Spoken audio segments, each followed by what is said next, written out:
10 లక్షల రూపాయల ఎక్స్గ్రేషియా ఇవ్వాలని బీఆర్ఎస్ పార్టీ పక్షాన డిమాండ్ చేస్తా ఉన్నాం. ఇవాళ ఆటో కార్మికులు ఇంకా ఎవరు కూడా చనిపోవద్దని కూడా తమ్ముళ్ళని మేము కోరుతా ఉన్నాం. ధైర్యంగా ఉండండి, పోరాడుదాం. మీ పిల్లలు, మీ భార్య, కుటుంబ సభ్యులు వీధిన పడద్దు. మీరు ధైర్యంగా ఉండండి. మళ్లీ వచ్చేది బీఆర్ఎస్ ప్రభుత్వం, తప్పకుండా మిమ్మల్ని కాపాడుకుంటాం. ఈ జూబ్లీ హిల్స్ ఎన్నికల్లో కూడా ఆటో కార్మికులు రాష్ట్రంలో ఎక్కడున్నా మీ దోస్తులకు, చుట్టాలకు జూబ్లీ హిల్స్ లో ఫోన్ చేయండి, చెప్పండి.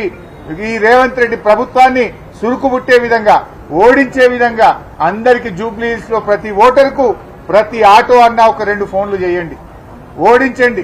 అట్లయితేనే రేవంత్ రెడ్డికి సోయేస్తుంది. ఎందుకంటే ఈ ఎలక్షన్లలో ఓడినా రేవంత్ రెడ్డి దిగిపోయేదేం లేదు.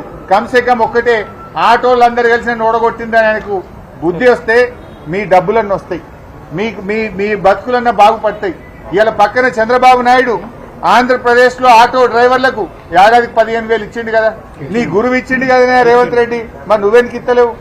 నీ గురువు అన్న మొన్ననే ఇచ్చిండు. నువ్వు 2 ఏళ్ల నువ్వు ఎలక్షన్లో చెప్తివి, డబ్బాలు వేస్తీవి, రాహుల్ గాంధీని ఆటో ఎక్కిస్తీవి, ఇప్పుడు కడుపులో దన్నబడితివి, పొట్ట మీద కొడుతున్నావు.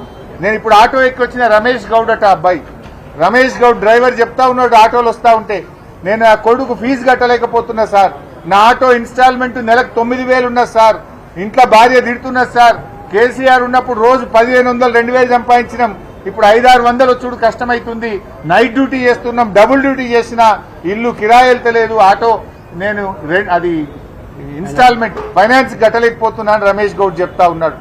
आप क्या नाम बोले? शेख नजीर साहब, ये भी యూసఫ్గూడ से है, బోరబండా से है.